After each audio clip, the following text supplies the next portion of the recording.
So what does it take to be a film director?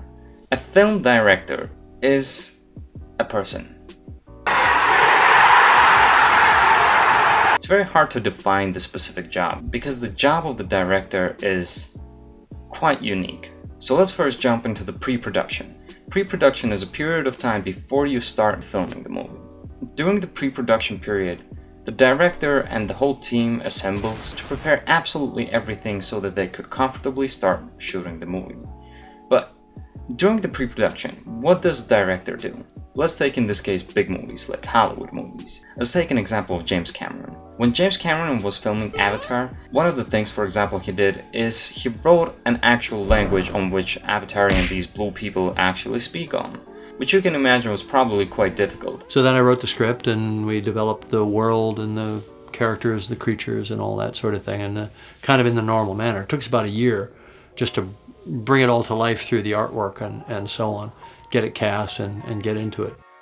Since throughout an entire film it's not just their language, but their culture is based on it. But how does this answer our question? Does this mean that the director creates an entire story and writes a script for it? Let's break it down again. We have a time of pre-production.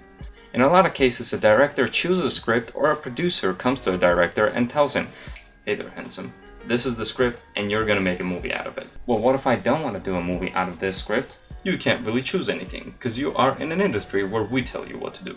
Oh yeah, that sounds legit. Yeah, okay, I'll do this film. They ask you how you are, you just have to say that you're fine, and you're not really fine, and you just can't. And so this is how the story began.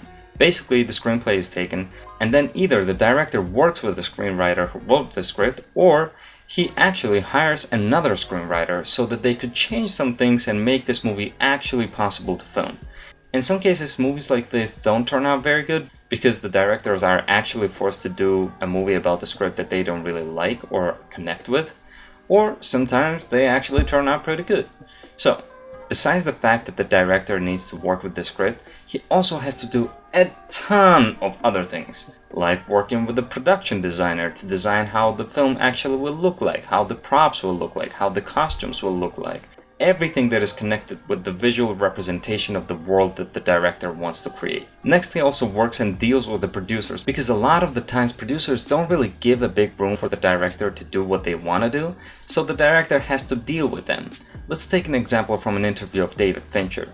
David Fincher filmed the movie Seven, the very famous detective movie, which I really love. One of his goals was to cast Brad Pitt, Morgan Freeman, and Kevin Spacey. Although at the time it was not very easy for him to do so because he was not an incredibly famous at that time, so he had to deal with the producers. He was able to get Brad Pitt and Morgan Freeman, although the Kevin Spacey part was a little difficult. Kevin Spacey's perfect in that, but he's good. He's good.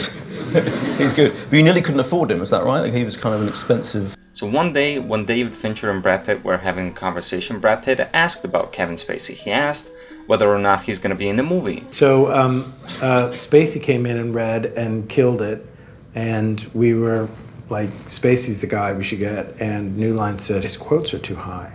And so we continued to read people. And so what Brad Pitt did, he took out his phone, he called the producers, and he told them that we need Kevin Spacey. And since Brad Pitt was a little more famous at that time than David Fincher, he was able to get the Kevin Spacey on the film. I think it was, we were shooting, and Brad said, "What's going on with Spacey? Are we going to get Spacey?" And I said, "You know, they're running me around the block on his quote."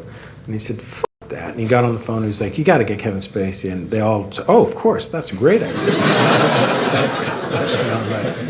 So directors have to always deal with these kind of things. You'll notice that in a lot of films that are made by big directors, the directors are not only directing the movie, but they are also producing it. And this usually allows them more freedom since they are the producers and the directors of their own movie, so they can basically do whatever the heck they want. Almost everything. So, once the pre-production is done, the costumes are ready, the locations are ready, the actors are ready, we have our cinematographer, our crew, our producers, all the assistants ready, the film schedule, all the rights to all the things that they are using. The script is done, we know what equipment we need, what cameras we're using, how we're using them, what the mood is gonna be, what the style of the movie is gonna be. The director has talked with everybody about this and everybody's on the same page, and so now we begin filming a movie. baby! That's what I've been waiting for! Production period is the period where the director has to be a full-on badass. Let's just take an example of an orchestrator. We have a whole team of musicians. Some are playing violin, some are playing cello, some are playing trombone, and all kinds of stuff. But this one guy is standing in front of all of them and is just waving a stick. So what does he actually do? Is he putting some kind of spell on them? Wingardium Leviosa. No, he is the one who directs all of these musicians, because separately, they are great musicians, but when you put all of them together, it's incredibly difficult to follow the rhythm of 20 or 30 or hundreds of other musicians who are around you. So you need a person who sees everyone, who knows every single note of the composition, and directs all of these musicians into a team. This is what director does. On the set, he mainly has a lot of assistants, like the first director assistant, the second director assistant, the third, the fourth, the fifth, and so on and so on. But not only that, he also has the script supervisor. What does the script supervisor do? The script supervisor is checking if the continuity of the film is going correctly.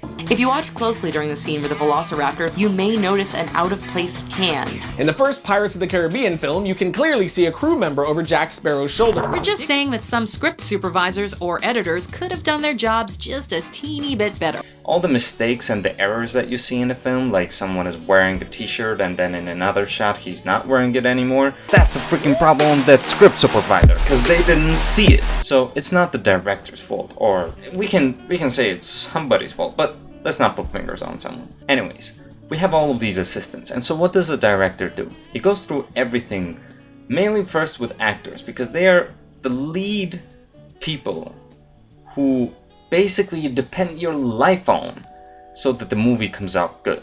Of course, there are other incredibly important things too, but if the actors are not acting as they should, then you basically have lost the story. Well, duh. So the director has to know how to speak with actors. Sometimes when they don't know how to do that, they even have assistants for that too, who can help them to speak and kind of communicate with the actors. Let's talk about big directors, like Stanley Kubrick. Let's take an example of Full Metal Jacket. We have a great character played by Vincent D'Onofrio. Who was he really before that film? He was not that famous, he did not really play in some major movies, he was not that great. But what Stanley Kubrick did was he saw a perfect character, he took him and he directed him into a perfect role that he created for him. And so, that's how he created an amazing, freaky character. So you may say a director directs actors, he has assistants. What else does he do? Well, everything. Basically, he talks with actors, he talks with the cinematographer, he talks again with the freaking producers, he talks with his assistants so that they do their job perfectly. He talks to the production designers so that they could create perfect room or environment or location that the director wants to see. Because that's very important for them, to create that exact world that they imagined. Imagine how difficult it is when a director reads a script, he imagines this world in his head, and then he's asked to film it. No! God, please, no! No! It's the same as if you're reading a book and you imagine the characters, you imagine the scenes, and you imagine all the things happening, and then someone comes up to you and tells you, okay, let's film it, and make it good. That's why it's very, incredibly, freaking, super difficult to be a freaking movie director. And that's not it. Let's end this video on a short summary of what happens after the film is done. After the director has filmed all the scenes perfectly, they went through schedule, they did everything perfectly, they worked with the actor, with the cinematographer, with the producers, everything worked out fine, they did just fine, they just did fine. And so we come to the post-production. In the post-production period, when the film is finally done, we have it on our hard drive, so put it in a computer, we have our editing room. And so what happens in the editing room? We don't only edit the movie and chop the scenes and put them together.